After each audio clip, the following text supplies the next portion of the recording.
एक अकेला टाटा पूरे पाकिस्तान पर भारी है क्योंकि टाटा समूह का मार्केट कैपिटल यानी कि बाजार पूंजी $365 बिलियन यानी कि 30 लाख करोड़ रुपए से ज्यादा हो गई है और पड़ोसी देश पाकिस्तान की जीडीपी $341 बिलियन यानी कि करीब 27 लाख करोड़ रुपए की है। कि टाटा ग्रुप जो है वो पाकिस्तान की सारी इकोनॉमी से बड़ा है। इसका मतलब है वो ये कहना चाहते हैं कि ये जो आइडिया ऑफ इंडिया है it is successful then the idea of Pakistan. और यकीनन पाकिस्तान में जो लोग इकोनॉमी पे काम करते हैं, वैसे तो कोई नहीं करता, लेकिन फिर भी सुना है कि कुछ लोग करते हैं, वो यकीनन इस बात की खोज में लगे होंगे कि आखिर टाटा कंपनी के पास वो कौन सा जादू का चिराग या जादू की छड़ी आ गई जिससे उन्होंने इतना कुछ किया। और इन कंपनियों के दम पर टाटा ग्रुप का मार्केट कैप इतना बढ़ चुका है कि इसकी हैसियत पाकिस्तान की अर्थव्यवस्था से भी ऊंची हो गई है।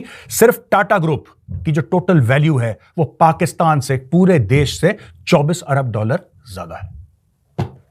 तालियां। और ये तालियां मैं लाहौर से सुनना चाहता हूं, और इस्लामाबाद से सुनना चाहता हूं, कराची से सुनना चाहता हूं, रावलपिंडी से सुनना चाहता हूं और हैदराबाद से सुनना चाहता हूं। ये जो टाटा ग्रुप की मार्केट कैपिटलाइजेशन है ये कैसे इतनी बड़ी बनी? क्यों पाकिस्तान की कंपनियां इतनी बड़ी नहीं है? क्यों पाकिस्तान की मार्केट जो है वो इतनी छोटी है? अपना इतना सॉफ्टवेयर लोगों को बाहर एक्सपोर्ट कर रहा है और हमारे पास क्या है, इवन हमारे जो ग्रेजुएट्स हो रहे हैं उनको कुछ पता ही नहीं है किसी चीज का। सही बात है। इसके लिए यकीनन बहुत मेहनत की होगी, बहुत प्लानिंग की होगी, बहुत अच्छे तरीके से इकोनॉमी को लेके चले होंगे, तभी अचीवमेंट आई है। लेकिन बहरहाल पाकिस्तान में ये खबर जो है वो पूरे में हर तरफ बात की जा रही है, फैल चुकी है और लोग बार बार एक दूसरे को ना सिर्फ बता रहे हैं बल्कि मीडिया तक में ये बात डिस्कस की जा रही है कि भारत की टाटा कंपनी की वैल्यू जो है वो पाकिस्तान की पूरी कंट्री की जीडीपी से भी ज्यादा है। तब भारत के अंदर भारतीय मीडिया ये कह रहा है कि टाटा ग्रुप जो है वो पाकिस्तान की सारी इकोनॉमी से बड़ा है। इसका मतलब है वो ये कहना चाहते हैं कि ये जो आइडिया ऑफ इंडिया है it is successful then the idea of Pakistan. और जो पाकिस्तान के साथ उस वक्त जो अलहदगी हुई वो बिल्कुल ठीक थी। वो कहते हैं कि पाकिस्तान की टोटल जीडीपी तो $341 बिलियन है, जबकि इंडिया की एक कंपनी टाटा ग्रुप जो है वो तकरीबन $365 बिलियन का है। ये जो टाटा ग्रुप की मार्केट कैपिटलाइजेशन है ये कैसे इतनी बड़ी बनी? क्यों पाकिस्तान की कंपनियां इतनी बड़ी नहीं हैं? क्यों पाकिस्तान की मार्केट जो है वो इतनी छोटी है कि आज इंडिया को ये कहना पड़ रहा है? ये तो एक है ना, ये तो एक है, ठीक है। अगर आप इंडिया की 10 बड़ी इकोनॉमी को अंडरस्टैंड करने, 10 बड़ी कंपनीज को अंडरस्टैंड करने की कोशिश करें कि इंडिया इतनी तेज़ी से डेवलपिंग इकोनॉमी कैसे बना और दुनिया की जो मोस्ट वैल्यूएबल कंपनीज हैं वो इंडिया के अंदर कैसे हैं, जो कि टेक्नोलॉजी सेक्टर में है, फाइनेंस में है, कंज्यूमर गुड में है, और इंडिया की इकोनॉमी को उन्होंने कैसे बूम दिया। अब जो इंडियन मीडिया इसको हाईलाइट कर रहा है कि भाई टाटा जो है it is bigger than the entire the GDP of the country. In reality क्या कह रहे हैं वो?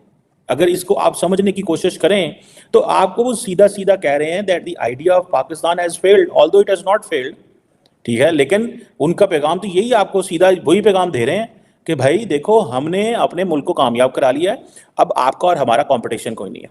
This is what they are saying, ठीक है जी, ठीक है। वो कह रहे हैं कि भाई हमारा वो कोई कॉम्पिटिशन नहीं है।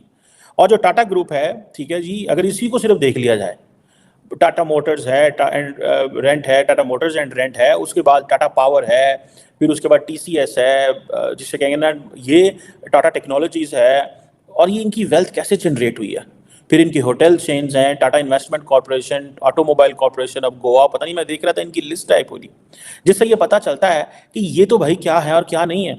उधर वो कहते हैं जी हमारा इकोनॉमी साइज तो $3.7 ट्रिलियन है, आपके पास क्या है? आप तो अभी नई हुकूमत आने वाली है, आप तो आईएमएफ के पास चले जाएंगे, जाके आप वहाँ पे लोन्स वगैरह ले लेंगे और आपने क्या करना है। और कहेंगे और अपनी सॉवरेनिटी जो है वो जिसे बोलते हैं इंजर्ड सॉवरेनिटी, इसको इंजर्ड सॉवरेनिटी बोलते हैं। जो हमारी सॉवरेनिटी है, जो हमारी कंडीशन है ना, this is an injured sovereignty, ठीक है जनाब। सो ये जो क्वेश्चन है कि हम 3.7 ट्रिलियन की इकोनॉमी में पहुंच गए हैं, और पाकिस्तान जो है वो एक और वो that is not just 3.7 trillion of the GDP. वो कहते हैं जी हम तो थर्ड लार्जेस्ट इकोनॉमी बन जाए ना 2028, ये 4 साल बाद आप देखिएगा हमने जापान और जर्मनी को ओवरटेक कर लेना है। जापान एंड जर्मनी को ओवरटेक कर लेना है। हमने क्या किया है? हमने लड़ के एक दूसरे के साथ लड़ के अपने तबाह बर्बाद कर लिया। और फिर हम वो कहते हैं ना, वो क्या है कि हमने, वो शेर है मुझे पूरा वो नहीं आता कि मैंने अपने आप को लड़ के तबाह भी कर लिया और मुझे मलाल तक नहीं है, मुझे पता भी नहीं है कि मैंने ये कर लिया, मुझे इस चीज़ का अंदाज़ा भी नहीं है कि मैं ये कर चुका हूँ अपने साथ, इतना मैं लड़े हूँ। और यहाँ पे क्या लड़ाई हो रही है? इंटरनल लड़ाई है सिर्फ, सेल्फिश मतलब देखें, दो चीज़ें हैं, या तो आपने you have to think in the larger interest of the country, अगर तो आप नेशनल लेवल पे सोच रहे हैं, या फिर आप जो है वो लोकल लेवल पे सोच रहे हैं। आप you have to plan, either you want to be a continental country और you want to be a global country. मैंने ये जो फ्रेज है, मैंने ये उदाहरण लिया है प्रिंस करीम आगा खान से, जो इस्माइली कम्युनिटी के हेड है। I was listening him once, उन्होंने कहा कि you have to decide either you want to be a continental citizen और a global citizen.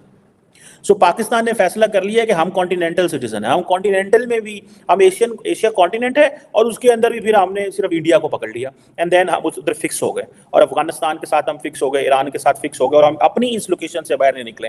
We are unable to even tap into Asia. हम ASEAN तक भी नहीं पहुंच पा रहे हैं। देखिए एशिया भी तो वो कहाँ तक है, मलेशिया, इंडोनेशिया, जापान, कहाँ वो आगे जाके अमेरिका तक, पैसिफिक तक जाता है। इधर से एशिया जो है वो टर्की तक जाता है, ठीक है। उधर से एशिया जो है वो गल्फ ऑफ एडन, अफ्रीका तक जाता है। सो हमने तो एशिया को भी एक्सप्लोर नहीं किया। पाकिस्तान में जो लोग इकोनॉमी पे काम करते हैं, वैसे तो कोई नहीं करता, लेकिन फिर भी सुना है कि कुछ लोग करते हैं, वो यकीनन इस बात की खोज में लगे होंगे कि आखिर टाटा कंपनी के पास वो कौन सा जादू का चिराग या जादू की छड़ी आ गई जिससे उन्होंने इतना कुछ किया। उसके लिए यकीनन बहुत मेहनत की होगी, बहुत प्लानिंग की होगी, बहुत अच्छे तरीके से इकोनॉमी को लेकर चले होंगे, तभी अचीवमेंट आई है। लेकिन बहरहाल पाकिस्तान में ये खबर जो है वो पूरे में हर तरफ बात की जा रही है, फैल चुकी है, और लोग बार बार एक दूसरे को ना सिर्फ बता रहे हैं बल्कि मीडिया तक में ये बात डिस्कस की जा रही है कि भारत की टाटा कंपनी की वैल्यू जो है वो पाकिस्तान की पूरी कंट्री की जीडीपी से भी ज्यादा है। और यकीनन इसके बाद कुछ लोगों को तो शर्मिंदा हो जाना चाहिए कि हमने पाकिस्तान का क्या हाल कर दिया है, हमने पाकिस्तान की इकोनॉमी का क्या हाल कर दिया है, और कुछ ना कुछ सीखना चाहिए भारत से भी और इस तरह की जो भारत की कंपनीज है उनसे भी। लेकिन फिलहाल तो भारत वाले भी हमारा मजाक उड़ा रहे हैं और हम तो खैर उड़ाते ही रहते हैं, तो इसलिए कोई खास बात नहीं है। हम भी हंस रहे हैं अपने ऊपर, और भारत के कई हमारे दोस्त जो है मैंने देखा कि वो ट्विटर के ऊपर वो हमारे पर हंस रहे हैं। मगर खैर कोई बात नहीं, अच्छी बात है कि अगर आपके टाटा कंपनी ने इतनी ज्यादा प्रोग्रेस की है कि पूरी कंट्री जो है पाकिस्तान की उसकी जीडीपी से भी वो आगे निकल गए, तो उसमें यकीनन उनकी मेहनत होगी, उनकी काबिलियत होगी। वीडियो देखने के लिए धन्यवाद दोस्तों। आशा करता हूँ कि आपको ये वीडियो पसंद आया हो। अगर आपको ये वीडियो पसंद आया हो तो प्लीज़ इसे लाइक, शेयर और सब्सक्राइब कर दीजिए। वंदे मातरम। जय हिंद।